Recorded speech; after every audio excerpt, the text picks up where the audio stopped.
खबर भिवानी से है, जहां पर ड्राइवर को 31 करोड़ रुपए का इनकम टैक्स नोटिस भेजा गया है। करोड़ों की ट्रांजैक्शन को लेकर एक ड्राइवर को यह नोटिस मिला है। 31 करोड़ का नोटिस देख ड्राइवर के होश उड़ गए। किसी ने फर्जी तरीके से ड्राइवर का खाता खोला था और इस पे पीड़ित ड्राइवर का कहना है कि मेरे डॉक्यूमेंट्स का किसी ने गलत इस्तेमाल किया है। तो भिवानी में ड्राइवर को 31 करोड़ रुपए का इनकम टैक्स नोटिस दिया गया है।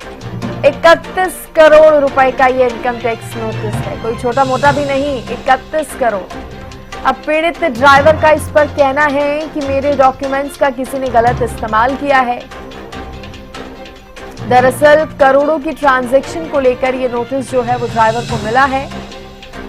तो वहीं 31 करोड़ का नोटिस देखकर पीड़ित ड्राइवर के भी होश उड़ गए हैं। कैसे क्या करता हूँ? ये जीएसटी वाला एक्साइज वाला था, टैक्स नहीं भरा।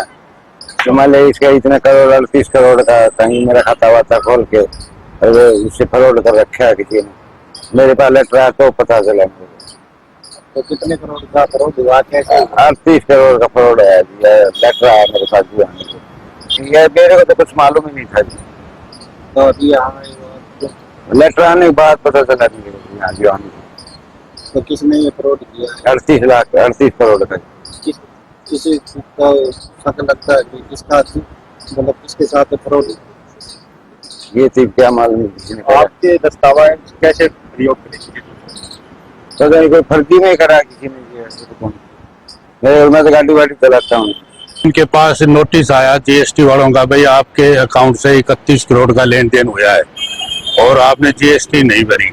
उसके बाद पता लगा भाई किसी ने इसका फ्रॉड से खाता खोल के दिल्ली और इससे 31 करोड़ का कोई लेन देन किया है। तो नोटिस का जवाब देखाए और एफआईआर दर्ज करवाने के लिए यहाँ साइबर क्राइम एसएचओ साहब के पास आए थे। एसएचओ साहब ने ये कहा भाई आप वहीं एप्लीकेशन दिखाओ, उनसे हमारे पास दरखास्त आई। विशेष संवाददाता रवि जांगला मेरे साथ जुड़ गए हैं। रवि, सबसे पहले तो बताइए कि अभी जिस तरह का ये मामला सामने आया है, हमने ड्राइवर को भी सुना, उनका कहीं ना कहीं ये मानना है कि उनके डॉक्यूमेंट्स यूज करके अकाउंट खोला गया और तब ये जाकर सब कुछ हुआ है। फिलहाल और क्या जुड़ी अपडेट इससे मिल रही है? बिल्कुल सृष्टि, अगर बात करें भिवानी का पूरा मामला, भिवानी जिले के गांव प्रहलादगढ़ का पूरा मामला है, जहां पर एक टेम्पो चालक उसका आरोप है कि उसके जो दस्तावेजात थे, उसके जो डॉक्यूमेंट्स थे, उनका मिसयूज किया गया है। वो तो कभी जीएसटी ऑफिस में गया ही नहीं और जिस तरह से उसका तो जो उसने बताया कि उसका जो टेम्पो है वो भी लोन पर है। नोटिस दिया गया, उसको नोटिस में ये बात लिखी गई है कि 2019-20 के दौरान और 20-21 के दौरान जो है उससे उसने वित्तीय लेन देन किया था। फर्जी लेन देन से कुल कारोबार जो उसका 31 करोड़ 67,10,873 रुपए का किया गया है। इस नोटिस में एक बात और भी लिखी गई है कि 2020-21 के लिए उसने अपना आयकर रिटर्न भी दाखिल लेकर आया था, जबकि 31.67 करोड़ रुपए के स्पष्टीकरण क्रेडिट किए गए हैं। 15 अप्रैल तक उससे जवाब मांगा गया था। कल जवाब देने की अंतिम तारीख थी। उसने जो है हालांकि अपना जवाब भी दाखिल किया है, पुलिस की भी शरण ली है।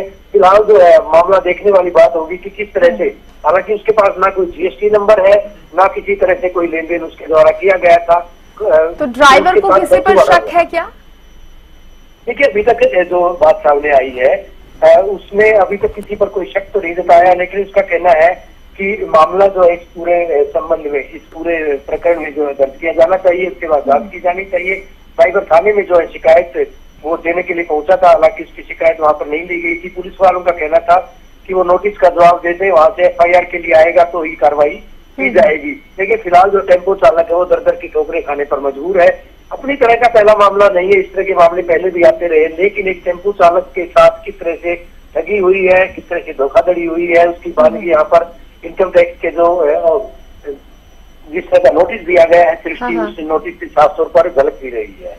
ठीक है रवि, शुक्रिया आपका जानकारी देने के लिए। तो हालांकि अब नोटिस का जवाब यहाँ पर पीड़ित को देना था, जो कि दे दिया गया है। तो आगे देखने वाली बात होगी किस तरह से राहत या फिर इंसाफ यहाँ पर पीड़ित ड्राइवर को मिल पाता है।